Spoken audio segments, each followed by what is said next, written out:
আসসালামু আলাইকুম ভাই বোনেরা। ফাইন্যান্স উইথ ট্রাফিক চ্যানেলের নতুন ভিডিওতে আপনাদের সবাইকে স্বাগতম। আশা করি সবাই ভালো আছে। এজ এই মিউচুয়াল ফান্ডটির নাম কম বেশি সবাই শুনেছে। আমার অনেক ভিডিওতে এই মিউচুয়াল ফান্ডটির নাম মেনশন করেছি। আমাদের বাংলাদেশের high quality open end mutual ফান্ডগুলোর মধ্যে এজ একটি। এদের ফান্ড ম্যানেজাররা অনেক ট্যালেন্টেড এবং অনেক হাই এথিক্স মেনটেন করে। গতকাল এজের ওয়েবসাইটে তাদের জুন ক্লোজিং এর পোর্টফোলিও পাবলিশ করেছে। আজকের ভিডিওতে আমরা সেই পোর্টফোলিও নিয়ে কথা বলবো। বরাবরের মতো এই কোয়ার্টারেও মিউচুয়াল ফান্ডের পোর্টফোলিওর জন্য অধীর আগ্রহে বসছিলাম, যার কয়েকটা কারণ হচ্ছে বিএসসিতে ম্যানেজমেন্টের চেঞ্জ হয়েছে, আমাদের দেশে একটা সেমি বুল মার্কেট শুরু হয়েছে এবং ডিভিডেন্ডের আইনে অনেক চেঞ্জ আসছে। ব্যাংকের ক্যাশ ডিভিডেন্ডের ক্ষেত্রে পেড আপ ক্যাপিটালের লিমিট সেট করা হয়েছে। আমার এটা দেখার ইচ্ছা ছিল তারা এসব বিষয়কে কনসিডার করে তাদের পোর্টফোলিওটাকে কিভাবে সাজাচ্ছে। এই ভিডিওর উদ্দেশ্য কোনো মিউচুয়াল ফান্ডের পোর্টফোলিওকে কপি করা নয়, যদিও ইনভেস্টিং এ কপি বলতে কিছু নেই। ইনভেস্টিং এ ক্লোনিং করাও একটা গ্রেট স্কিল। যারা মনীষ পাবরায়ের ধন্দা ইনভেস্টর এই বইটি পড়েছেন তারা অলরেডি জানেন ক্লোনিং করাও একটা গ্রেট স্কিল। এই ভিডিওটি যারা এজ মিউচুয়াল ফান্ডে ইনভেস্ট করেন তাদেরও কাজে আসবে এবং আমাদের মতো যারা রিটেল ইনভেস্টর আছেন, যারা এই পোর্টফোলিওগুলোকে ট্র্যাক করতে পছন্দ করেন তাদেরও কাজে আসবে। এজের 4টা ফান্ড আছে। আজকের ভিডিওতে আমরা শুধুমাত্র তাদের গ্রোথ ফান্ড নিয়েই কথা বলবো। তো চলুন বেশি কথা না বলে আমরা আমাদের স্ক্রিনে চলে যাই। প্রথমে আমরা দেখে নিই আজকের ভিডিওটা কিভাবে সাজানো হয়েছে। আজকের ভিডিওটা 6টা চ্যাপ্টারে সাজানো হয়েছে। প্রথম চ্যাপ্টারে আমরা দেখব এজের এই বছরের প্রথমার্ধের পারফরমেন্স। তারপর আমরা দেখব এক্সিট এবং রিব্যালেন্স, তারা কি কি স্টক বিক্রি করেছে এবং রিব্যালেন্স করেছে। তারপর আমরা দেখব নিউ অ্যালোকেশন, তারা কি কি স্টক নতুন করে কিনেছে। তারপর আমরা দেখব আনচেঞ্জ হোল্ডিং, যেসব স্টকের হোল্ডিং আনচেঞ্জ রয়েছে। তারপর আমরা পুরা পোর্টফোলিওটা নিয়ে আলোচনা করব এবং লাস্ট চ্যাপ্টারে আমরা রিক্যাপ এবং সামারি করব। এই ভিডিও শেষে একটা এডিশনাল চ্যাপ্টার আছে, সেটা হলো এই চ্যানেলের আপডেট। আমি আপনাদের একটু আইডিয়া দিতে চাই আমার এই চ্যানেলে নেক্সট কি কি ভিডিও আসছে। তো চলুন বেশি কথা না বলে আমরা আমাদের প্রথম চ্যাপ্টারে চলে যাই। প্রথম চ্যাপ্টারে আমরা এজের এই বছরের প্রথমার্ধের পারফরমেন্স দেখব। গত 6 মাসে এজের গ্রোথ ফান্ড কেমন পারফরমেন্স করলো। এই বছরের জানুয়ারি মাসের 1 তারিখে এজের গ্রোথ ফান্ডের ইউনিটের দাম ছিল 14 টাকা 62 পয়সা এবং জুন মাসের 30 তারিখে ইউনিটের দাম হয়েছে 16 টাকা 62 পয়সা। তার মানে কি তাদের এই ফান্ডটি গত 6 মাসে 13.68% রিটার্ন দিয়েছে। ডিএস ইন্ডেক্সের এই বছরের গত 6 মাসের পারফরমেন্স হয়েছে 18.45%। তাদের এই রিটার্নটি আমাদের ডিএস ইন্ডেক্সের পারফরমেন্স থেকে অনেক কম। আমাদের দেশে একটা বুল মার্কেট শুরু হয়েছে। এইখানে শুধুমাত্র ব্লু চিপ স্টক না, অনেক বাজে স্টকও র্যালি হওয়া শুরু হয়েছে। এই জন্য এজ যেহেতু blue chip top quality stock কিনে, তাদের পোর্টফোলিওটা অন্যান্য স্টকের তুলনায় একটু কম বেড়েছে। আমরা যারা এখানে অনেক রিটেল ইনভেস্টর আছি তারা সিমিলার এক্সপেরিয়েন্স করেছি।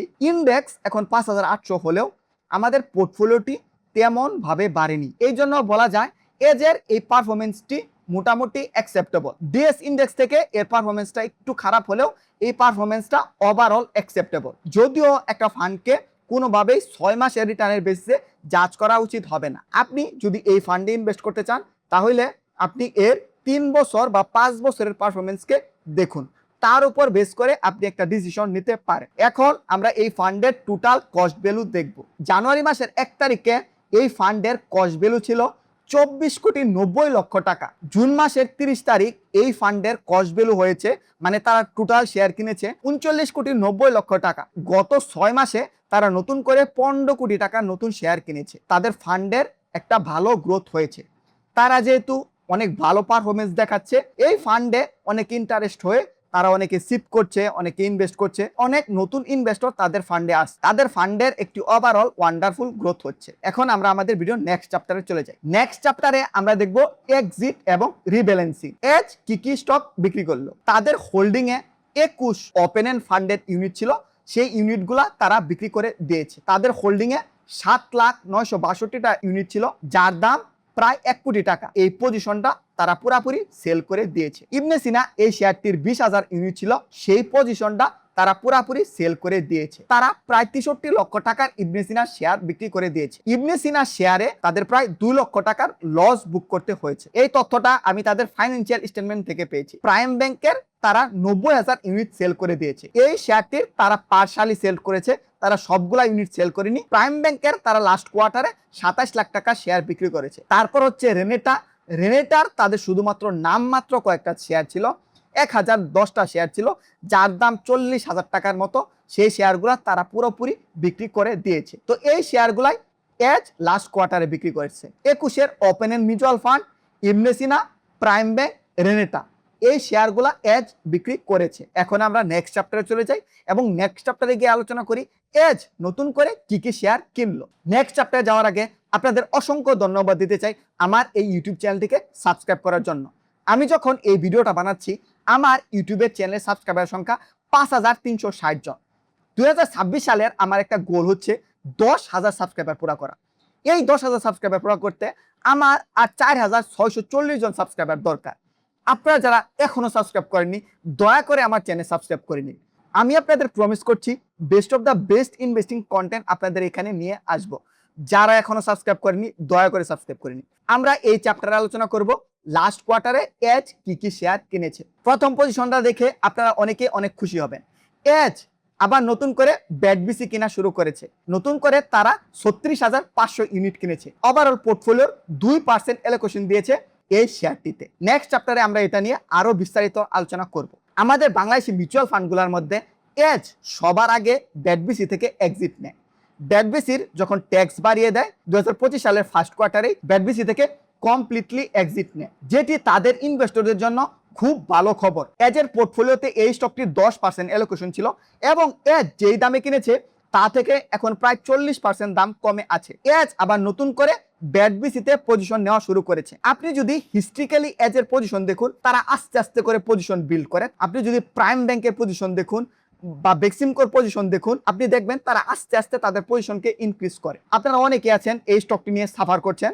এজের এই নিউ পজিশনটা কনফিডেন্স দিবে। দ্বিতীয় যে পজিশনটা নিয়েছে সেটা হলো ট্রেজারি বন্ড। তারা 10 বছরে একটা ট্রেজারি বন্ডে প্রায় 1.5 কোটি টাকা ইনভেস্ট করেছে। আমার মতে এখন ট্রেজারি বন্ডের ইল খুব একটা অ্যাট্রাকটিভ না, শুধুমাত্র হোল্ড ক্যাশগুলো হোল্ড করার জন্য এখানে পজিশন নিয়েছে। ফিউচারে তারা যদি ভালো অপরচুনিটি দেখে তাহলে তারা এই ট্রেজারি বন্ডটা বিক্রি করে সেই টাকাটা তারা স্টকে নিয়ে আসবে। যতদিন তারা বিক্রি করতে না পারছে ততদিন 10-10.5% মতো কুপন ইল পাচ্ছে। এই ছিল এজের দুইটা নিউ পজিশন।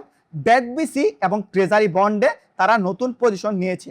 এখন আমরা দেখব তাদের কি কি এক্সিস্টিং পজিশন বা আগের স্টককে ইনক্রিজ করেছে। প্রথম যে স্টকটি তারা ইনক্রিজ করেছে সেটি হলো যমুনা ব্যাংক।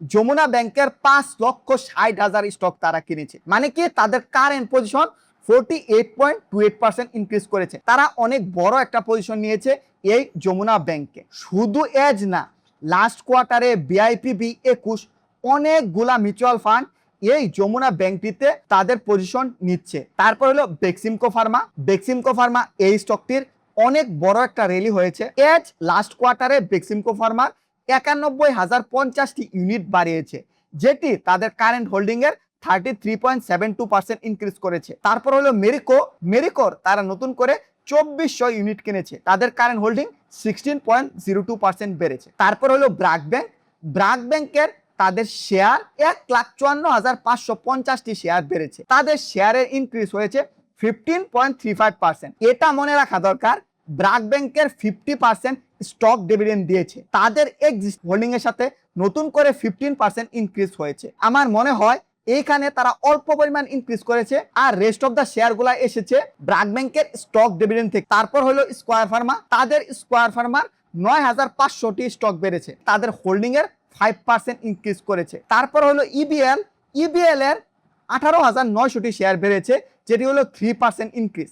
আপনি যদি দেখুন ব্র্যাক ব্যাংকের মতো ইবিএলও 3% স্টক ডিভিডেন্ড দেয়, তো যেই স্টক ডিভিডেন্ড দিয়েছে সেটারই ইনক্রিজ হয়েছে। তারপর হলো বিএসআরএম স্টিলের নতুন করে তারা 5,000 ইউনিট অ্যাড করেছে, যাতে তাদের ইউনিট 0.83% মানে মিনিমাম একটা ইনক্রিজ হয়েছে। এই ছিল শেয়ারগুলা বা ইনস্ট্রুমেন্টগুলা এজ লাস্ট কোয়ার্টারে ইনক্রিজ করেছে। এখানে আছে ব্যাট, 10 বছরের treasury bond, Jamuna bank, Beximco pharma, Marico, BRAC bank, Square pharma, EBL এবং বিএসআরএম স্টিল। নেক্সট চ্যাপ্টারে আমরা দেখব কোন স্টকগুলা অন হোল্ডে রয়েছে, মানে আনচেঞ্জ রয়েছে। তো এইখানে একটা স্টকই আনচেঞ্জ রয়েছে, লাস্ট কোয়ার্টারে যে স্টকটা তারা কিনেওনি বিক্রি করেনি, সেটি হলো রেনেটা প্রিফারেন্সিয়াল শেয়ার। তাদের হোল্ডিং এ আছে 17,500টা শেয়ার, যে শেয়ারগুলা তারা কিনেওনি বিক্রিও করেনি। এখন আমরা নেক্সট চ্যাপ্টারে চলে যাই।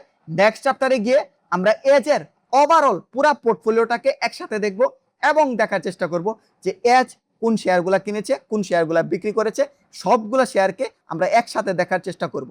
নেক্সট চ্যাপ্টারে যাওয়ার আগে আমি একটু কুইক শাউট আউট দিতে চাই আমার পার্সোনাল ফাইন্যান্স 101 কনসাল্টিং সার্ভিসকে। আপনারা অনেকে আছেন যারা 101 হেল্প চান। আপনারা আমার এই সার্ভিসটি বুক করে আমার সাথে 1 ঘন্টা গুগল মিটে কথা বলতে পারেন। আপনার এসআইপি স্ট্র্যাটেজি ডিফাইন করতে পারেন, আপনার লামসাম স্ট্র্যাটেজি ডিফাইন করতে পারেন, আপনার পোর্টফোলিও আমাকে দিয়ে রিভিউ করাতে পারেন, পার্সোনাল ফাইন্যান্সের যে কোনো প্রশ্ন আমাকে করতে পারেন, পার্সোনাল ফাইন্যান্সের যে কোনো বিষয় নিয়ে আমার সাথে ডিসকাস করতে পারেন। আমার এই কনসাল্টিং সার্ভিসটির বুকিং এর লিংক এই ভিডিও ডিসক্রিপশনে দিয়ে দিচ্ছি, সেখান থেকে আপনারা আমার এই কনসাল্টিং সার্ভিসটি বুক করতে পারেন। এই চ্যাপ্টারে আমরা এজ গ্রোথ ফান্ডের পুরো পোর্টফোলিওটা দেখব এবং দেখব যে কোন স্টকগুলা কি দামে কেনা হয়েছে। 1 নম্বরে আছে ব্র্যাক ব্যাংক।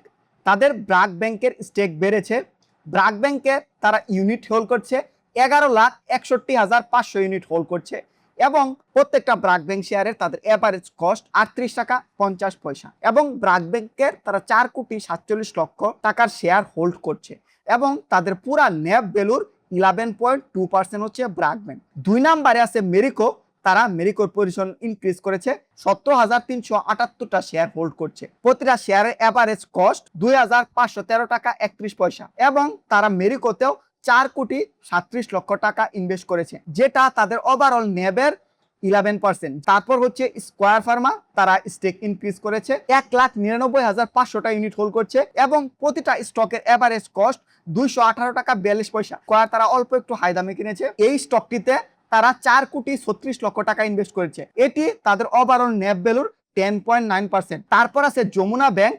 যমুনা ব্যাংকের স্টেক তারা হিউজলি ইনক্রিজ করেছে লাস্ট কোয়ার্টারে। তারা যমুনা ব্যাংকের 17,20,000 ইউনিট হোল্ড করছে এবং যমুনা ব্যাংকের তাদের এভারেজ কস্ট 23 টাকা 71 পয়সা। তারা এই স্টকটিতে প্রায় 4 কোটি টাকা ইনভেস্ট করেছে, এটি তার নেট ভ্যালুর 10.2%। 5 নাম্বার পজিশন হচ্ছে বিএসআরএম স্টিল। বিএসআরএম স্টিলের পজিশন তারা ইনক্রিজ করেছে, তারা এখন হোল্ড করছে 6,50,000 শেয়ার বিএসআরএম স্টিলের। তাদের এভারেজ কস্ট 64 টাকা 79 পয়সা। এই স্টকটি তারা কিনেছে 3,92,00,000 টাকার, এটি তাদের নেবের 9.8%। তারপর হচ্ছে বেক্সিমকো ফার্মা। বেক্সিমকো ফার্মার স্টেকও তারা ইনক্রিজ করেছে। বেক্সিমকো ফার্মা তারা 3,61,050টি শেয়ার হোল্ড করছে এবং শেয়ারটির কস্ট ভ্যালু 106 টাকা 63 পয়সা করে। এই শেয়ারটি তারা 3,85,00,000 টাকা কিনেছে, নেট ভ্যালুর 9.7%। 7 নাম্বার পজিশন হচ্ছে prime bank. Prime bank last কোয়ার্টারে তারা সেল করেছে, সেল করার পর তারা 13,10,000 ইউনিট হোল্ড করছে। প্রাইম ব্যাংকের এভারেজ কস্ট 26 টাকা 39 পয়সা। তারা এই শেয়ারটি 3,46,00,000 টাকার হোল্ড করছে, তাদের নেট ভ্যালুর 8.7%। তারপর হলো রেনেটা প্রিফারেন্সিয়াল শেয়ার, যেটা আনচেঞ্জ রয়েছে, মানে এই শেয়ারে কোনো চেঞ্জই হয়নি। এখন তাদের কাছে ইউনিট আছে 17,500টি এবং তাদের কেনা দাম 1900 টাকা করে। তারা এই শেয়ারটি 3,33,00,000 টাকা হোল্ড করছে। তাদের ওভারঅল নেট ভ্যালুর 8.3% হচ্ছে রেনেটা প্রিফারেন্সিয়াল শেয়ার। তারপর হচ্ছে ইবিএল। ইবিএল এর স্টেক ইনক্রিজ হয়েছে, এখন তারা হোল্ড করছে 6,48,900টি শেয়ার এবং তাদের এভারেজ কস্ট 23 টাকা 71 পয়সা। এই শেয়ারটি তারা 1,54,00,000 টাকার হোল্ড করছে এবং তাদের নেবের কস্টের 3.9%। তারপর 10 নাম্বার পজিশন হচ্ছে ট্রেজারি বন্ড, যেটা কিনেছে, এটা তারা 1,50,00,000 টাকার কিনেছে। তাদের ওভারঅল পোর্টফোলিওর 3.7% হচ্ছে এই শেয়ারটি। এবং সবার লাস্টে যেটা হচ্ছে সেটা হলো ব্যাট বা ব্রিটিশ আমেরিকান টোবাকো। এই কোম্পানিটিতে তারা নতুন করে পজিশন নিয়েছে, 36,500টি ইউনিট কিনেছে। প্রতিটা স্টকের এভারেজ কস্ট 219 টাকা 57 পয়সা এবং তারা 80 লক্ষ টাকার এই শেয়ারটি কিনেছে। তাদের ওভারঅল পোর্টফোলিওর 2%। স্টকগুলোর নাম আবার বললে, তাদের পোর্টফোলিওতে আছে BRAC bank, Marico, Square pharma, Jamuna bank, BSRM steel, Beximco pharma, Prime bank, Renata preferential share, EBL, 10 বছরের ট্রেজারি বন্ড এবং ব্যাটবিসি। তাদের টপ যে পজিশনগুলো আছে, মানে 10%-এর কাছাকাছি যে পজিশনগুলো আছে, সেটা হলো BRAC bank, Marico, Square pharma, Jamuna bank. এই 4টি শেয়ার তাদের প্রায় 10%-এর মতো রয়েছে। বিএসআরএম স্টিল, বেক্সিমকো ফার্মা, এই দুইটা প্রায় 10% কাছাকাছি রয়েছে। BRAC bank, Marico, Square pharma, Jamuna bank, BSRM steel, Beximco pharma, এইগুলা হচ্ছে তাদের হাই কনভিকশন শেয়ার। এইগুলা শেয়ারে তারা সবচেয়ে বেশি এলোকেশন দিয়েছে। প্রাইম ব্যাংকে তাদের 10% কাছাকাছি এলোকেশন ছিল। লাস্ট কোয়ার্টারে তারা এইখান থেকে শেয়ার বিক্রি করে দিয়েছে। আমি ঠিক জানি না কেন তারা প্রাইম ব্যাংক বিক্রি করেছে, এর কারণ হতেও পারে প্রাইম ব্যাংকের পেড আপ ক্যাপিটাল অনেক কম। এই ব্যাংকটা নেক্সট 2-3 বছর নতুন করে ক্যাশ ডিভিডেন্ড দিতে পারবে না, তো এই কারণে হতে পারে। ফান্ড ম্যানেজারে ভালো জানে। তো চলুন এখন আমরা নেক্সট চ্যাপ্টারে চলে যাই। নেক্সট চ্যাপ্টারে আমরা ওভারঅল এই ভিডিওটার একটা রিক্যাপ এবং সামারি করব। 1 নাম্বার রিক্যাপ হচ্ছে তারা প্রাইম ব্যাংকের 90,000 শেয়ার সেল করে দিয়েছে এবং সেই টাকা অন্য শেয়ারে ইনভেস্ট করেছে। তারা তাদের যমুনা ব্যাংকের পজিশন হিউজলি বাড়িয়েছে। 5.6 লাখ মানে 5.5 লাখ নতুন শেয়ার যমুনা ব্যাংকের কিনেছে। তাদের এই শেয়ারটি পোর্টফোলিওর এখন 10%-এর উপরে। তারা নতুন করে ব্যাট বিসিতে পজিশন নিয়েছে। তারা 36,500টি শেয়ার কিনেছে। তারা বেক্সিমকো ফার্মাতে নতুন করে অ্যাড করেছে, কিন্তু ফার্মা সেক্টরে স্কয়ারের পজিশন এখনো তাদের সবচেয়ে বড়। বেক্সিমকো এবং স্কয়ার ফার্মা দুটির শেয়ারই কিনেছে। এবং 5 নাম্বার পয়েন্টটা হচ্ছে তারা মানি মার্কেটের অ্যাসেট মানে কি ট্রেজারি বন্ডে প্রায় 1.5 কোটি টাকা ইনভেস্ট করেছে। এই ছিল আজকে আমাদের এজ নিয়ে কথাবার্তা। আমরা চলুন এখন নেক্সট চ্যাপ্টারে চলে যাই। নেক্সট চ্যাপ্টারে আমরা একটু চ্যানেলের আপডেট নিয়ে কথা বলি। চ্যানেলের আপডেট দেই যে আপনাদের একটু ধারণা দেই নেক্সট কি ভিডিও আসছে। ইমিডিয়েট যে ভিডিওটা আসছে ফান্ডামেন্টাল অ্যানালাইসিস এবং ভ্যালুয়েশন। গত বছরের অ্যানুয়াল রিপোর্ট পাবলিশ হয়েছে, আপনাদের সবার ইমেলে অলরেডি অ্যানুয়াল রিপোর্ট চলে গিয়েছে। তার উপর বেস করে নেক্সট ভিডিওটা আসছে। এই ভিডিওটার প্রেজেন্টেশন এবং ভ্যালুয়েশন অলরেডি আমি শেষ করেছি, শুধুমাত্র রেকর্ডিং করা বাকি। তো রেকর্ডিং করার পর এই ভিডিওটা নেক্সট ইমিডিয়েটলি আসবে। আমি অলরেডি এটা নিয়ে ফেসবুকে পোস্ট করেছি। যেহেতু এজের এই ভিডিওটা একটু টপিক্যাল, এজে এই রিপোর্টটা পাবলিশ করেছে, আমি যদি এই ভিডিওটা না দেই 2-4 দিনের মধ্যে ফেসবুক সব গ্রুপগুলোতে অলরেডি মানুষ এগুলো নিয়ে পোস্ট করা শুরু করবে। তো এই জন্য আমি আগে এই ভিডিওটা শেষ করছি। আমার চ্যানেলে নেক্সট যে ইমিডিয়েট ভিডিওটা আসছে সেটা হলো মেরিকোর অ্যানালাইসিস। আমার চ্যানেলে অনেক মেরিকো ইনভেস্টর আছেন এবং ওই ভিডিওটা 11টা চ্যাপ্টারের একটা ভিডিও, অনেক ডিটেল একটা ভিডিও হতে যাচ্ছে, আপনাদের অনেক কাজে আসবে। তো নেক্সট ওই ভিডিওটা আসছে। তারপর আমরা আজকে যে এজের পোর্টফোলিওটা রিভিউ করলাম, বিআইপিবিআর ফান্ডের পোর্টফোলিওটা রিভিউ করব এবং তারপর আমরা আইডিএলসির পোর্টফোলিওটা রিভিউ করব। গত কোয়ার্টারে আমরা আইডিএলসির ফান্ডটা রিভিউ করিনি, কিন্তু আইডিএলসি ওয়ান্ডারফুল রিটার্ন দিচ্ছে, অন্যান্য মিউচুয়াল ফান্ডগুলোর থেকে অনেক ভালো রিটার্ন দিচ্ছে। তো আমরা নেক্সট কিছুদিনের মধ্যে আইডিএলসির পোর্টফোলিওটা রিভিউ করব। তাদের ওয়েবসাইটে যখন পাবলিশ করবে আইডিএলসির পোর্টফোলিওটা রিভিউ করব। তারপরে আমরা যমুনা ব্যাংকের অ্যানালাইসিস করব। আমরা এটা দেখার চেষ্টা করব এজ সহ অন্যান্য মিউচুয়াল ফান্ডগুলা তারা কেন এত টাকার তাদের পোর্টফোলিওর 10%, এজের যমুনা ব্যাংকের প্রায় 4 কোটি টাকার তাদের পোর্টফোলিওর 10%, এজ বা অন্যান্য মিউচুয়াল ফান্ডগুলা কেন যমুনা ব্যাংকের স্টক এত কিনছে। Q2 এর আর্নিং আসবে, তার উপর বেস করে আমরা একটা ডিটেল ভিডিও বানাবো। আমরা এটা দেখার চেষ্টা করব এই স্টকটার ভিতরে কি আছে এবং এই স্টকটার ভ্যালুয়েশন করব এবং এর ফান্ডামেন্টাল অ্যানালাইসিস করব। আপনারা আশা করতে পারেন খুব শীঘ্রই এই ভিডিওগুলো আসছে। আপনারা যারা এখনো আমার চ্যানেল সাবস্ক্রাইব করেননি দয়া করে সাবস্ক্রাইব করে নিন। এই প্রেজেন্টেশনটার লিংক এই ভিডিও ডিসক্রিপশনে দেওয়া আছে, আপনারা সেখান থেকে গিয়ে এটাকে ডাউনলোড করে নিতে পারেন। ডাউনলোড করে এই নাম্বারগুলা সব আপনারা নিজে দেখে নিতে পারেন। আমার এই ভিডিওটা এতক্ষণ দেখার জন্য আপনাদের অসংখ্য ধন্যবাদ। আমাদের কয়েকটা ফেসবুক গ্রুপ আছে, আপনারা চাইলে জয়েন করতে পারেন, তার লিংক এই ভিডিও ডিসক্রিপশনে দেওয়া আছে।